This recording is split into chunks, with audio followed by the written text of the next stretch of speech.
அன்புக்குரியவர்களே, பாதுகாப்பு உணர்வு, சென்ஸ் ஆஃப் செக்யூரிட்டி என்பது மனிதர்களாகிய நாம் அனைவருமே வளமாக வாழ்வதற்கு அவசியமான ஒன்று. இந்த பாதுகாப்பு உணர்வை நாம் பல்வேறு இடங்களில் தேடுகின்றோம். நல்ல வேலை கிடைத்துவிட்டால், நிறைய பணம் சம்பாதித்து விட்டால், வசதியான வீடு கட்டிவிட்டால், வாழ்க்கையில் ஒரு பிரச்சனையும் இல்லை என்று எண்ணுபவர்கள் நம்மில் பலர். மேற்கூறியவை அனைத்தும் நாம் பாதுகாப்பாக இருக்கிறோம் என்கிற உணர்வை நமக்கு தருகின்றன. இருப்பினும் மேற்குறிப்பிட்ட எவையும் மனிதர்களுக்கு நிரந்தரமான பாதுகாப்பு உணர்வை தந்துவிட முடியாது. கடவுளின் உடனிருப்பை உணர்வது மட்டுமே ஒருவருக்கு நிரந்தரமான நிலையான பாதுகாப்பு உணர்வை தர முடியும். இதையே எரேமியாவும் இயேசுவும் அனுபவித்திருந்தனர். திகிலும் பயமும் தன்னை சுற்றி இருந்தாலும் ஆண்டவர் வலிமை வாய்ந்த போர் வீரனைப் போல தன்னை பாதுகாப்பதை எரேமியா உணர்ந்திருந்தார்.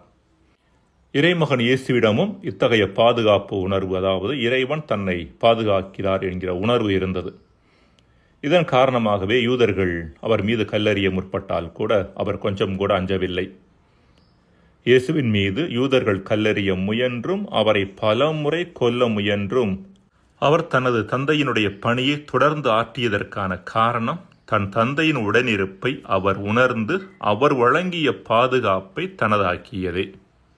இத்தகைய பாதுகாப்பு உணர்வை தனக்கு வழங்கிய தன் தந்தையின் உடனிருப்பை உணர்ந்து கொள்ளும் பொருட்டே இயேசு யோவான் திருமுழுக்கு கொடுத்த இடத்திற்கு சென்றார். அதாவது யோவான் திருமுழுக்கு கொடுத்த இடம் என்பது இயேசு திருமுழுக்கு பெற்ற இடம்.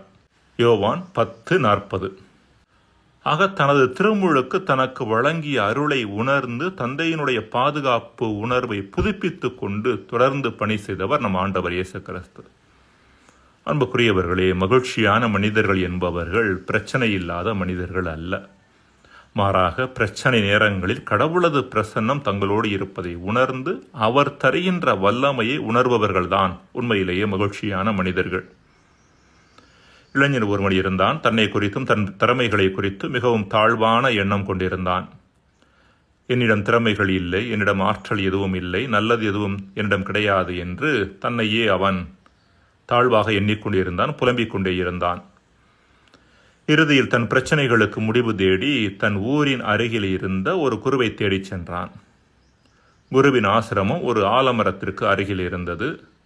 தன்னை தேடி வந்த இளைஞனோடு அந்த குரு ஆலமரத்தின் அடியில் அமர்ந்து பேசிக் கொண்டிருந்தார். இளைஞன் தன்னுடைய பிரச்சனைகளை அவரிடம் தெரிவித்தான். அமைதியாக கேட்டுக்கொண்டிருந்த அந்த குரு அவனிடம் கீழே கிடைக்கின்ற ஆலம் பழம் ஒன்றை எடுத்து 2ஆக நறுக்கு என்று சொன்னார். அவனும் அவ்வாறே செய்தான். அதிலிருந்து ஒரு விதையை எடு என்று சொல்ல அவனும் எடுத்தான். அந்த விதையை 2ஆக பிள என்று குரு சொன்னார். நம் அனைவருக்கும் தெரியும், ஆலமரத்தினுடைய விதையானது மிகச் சிறியதாக இருக்கும். எனவே கஷ்டப்பட்டு அந்த விதையை 2ஆக பிளந்தான். குரு அவனை நோக்கி உள்ளே என்ன பார்க்கிறாய் என்று கேட்க அவன் ஒன்றுமில்லை என்று பதில் சொன்னான்.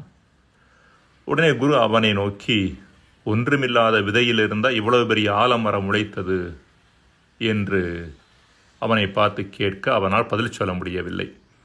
அப்பொழுது குரு தொடர்ந்து பேசினாராம். தம்பி, ஒன்றுமில்லாமையிலிருந்து இவ்வளவு பெரிய ஆலமரம் வந்திருக்க முடியாது. கண்ணுக்கு தெரியாத சக்தி அதனுள் இருப்பது இதற்கு காரணம். உனக்குள்ளும் கண்ணுக்கு தெரியாத சக்தியும் ஆற்றலும் உண்டு. அதை கண்டுகொள், உன் வாழ்வு செழிக்கும் என்று சொல்லி அனுப்பினாராம். அன்புக்குரியவர்களே, ஆற்றல் மிக்க இறைவனின் பிரசன்னத்தை தனக்குள் உணர்ந்த இயேசுவைப் போல நாமும் உணர அழைக்கப்படுகிறோம். இயேசுவினுடைய வாழ்விற்கு எப்பொழுதெல்லாம் எதிர்ப்புகளும் அச்சுறுத்தல்களும் வந்தனவோ அப்பொழுதெல்லாம் அவர் தனிமையை நாடிச் சென்றதை விவிலியம் எடுத்துரைக்கிறது.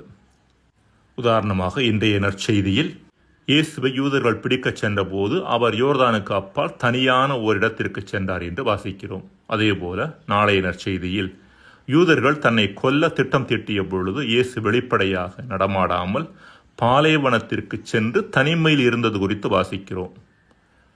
யோவான் நற்செய்தி 10வது பிரிவு 53 மற்றும் 54 வசனங்கள்.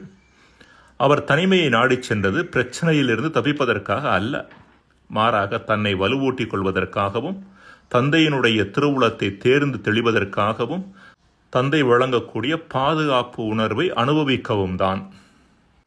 அன்புக்குரியவர்களே, நம் வாழ்க்கையிலும் பிரச்சனைகளும் எதிர்ப்புகளும் வருகின்ற பொழுது அழிந்து போகக்கூடிய மேலோட்டமான பணம், பதவி, பொருளாதாரம் இவற்றில் நமது பாதுகாப்பு உணர்வை தேடாமல் இறைவனில் நமது பாதுகாப்பு உணர்வை தேடினோம் என்றால் மனம் மகிழ்வாகவும் உள்ளம் நிறைவாகவும் இருக்கும். மன்றாடுவோமாக.